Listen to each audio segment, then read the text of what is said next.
programang ito ay rated SPG. Striktong patnubay at gabay ng magulang ang kailangan. Maaaring may masiselang tema, lengguwahe, karahasan, sexual, horror o droga na hindi angkop sa mga... You need to go home and get rid of all your shoes na may missing shoe embellishment. Bakit? Ano bang nangyayari, Mami? May nahanap silang bagong evidence. Narito na nga ang ating pakabangan ngayong Miyerkules sa abot kamay na pangarap. Dali-dali naman na tinawagan ni Moira itong kanyang anak na si Zoe at sinabi na kinakailangan na umuwi agad sa bahay ni RJ dahil may bago daw ang ebidensya na nakuha itong sina Giselle at RJ at ang mga pulis. At dito na nga na tinanong ni Zoe kung anong ebidensya iyon. At dito na sinabi ni Moira tungkol dito sa sapatos ni Zoe dahil hindi niya nga matatandaan dahil hindi napansin ni Zoe kung saan nahulog itong kanyang design ng kanyang sapatos nung ito'y maitulak niya nga itong si Don Pepe sa bangin. At nang makauwi na nga itong si Zoe ay huli na nga ang kanyang pagdating. Nasa loob na nga ng kwarto niya itong sina Giselle at RJ at tamang-tama nga itong si Giselle nakita agad ang sapatos ni Zoe at kamukhang-kamukha doon sa disenyo na ibinigay ng mga pulis sa kanila at wala na ngang lusot itong si Zoe at nagtanong ito na kung ano daw ang ginagawa nila Giselle at RJ sa loob ng kwarto ni Zoe at kung bakit hawak daw nila itong sapatos ni Zoe.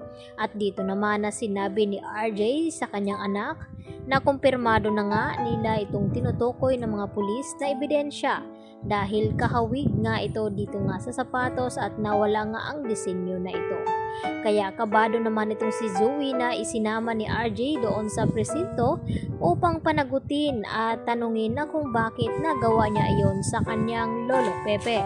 At hindi pa nga inaamin ni Zoe na kung ano ang dahilan na kung bakit niya naitulak ang kanyang lolo Pepe sa bangin.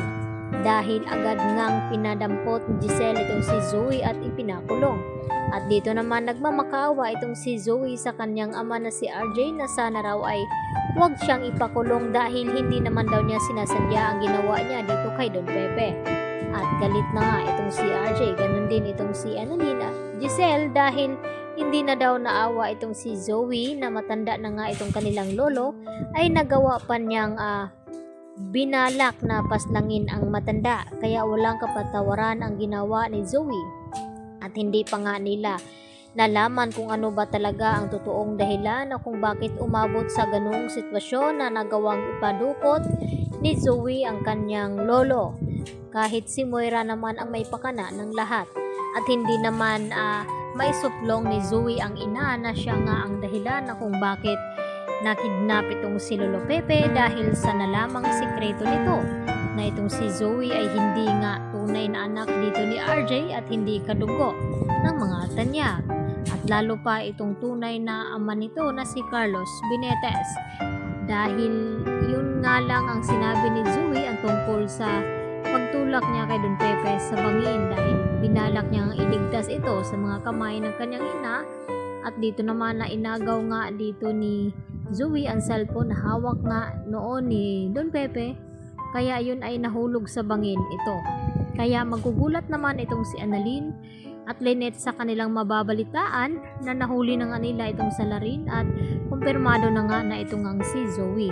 Lalong-lalo naman na hindi mapakali ngayon itong si Carlos Benitez dahil siya nga ang tunay na ama dito ni Zoe at nangako nga ito sa kanya na hindi daw niya ito pababayaan at gagawin ang lahat nang sa ganon ay hindi daw ito makulong. Subalit ay huli na nga ang lahat dahil kampante sila na absuelto na sa ebidensya ng pulis at may nakuha nga bagong ebidensya laban sa kanila. Yan lang po at maraming salamat.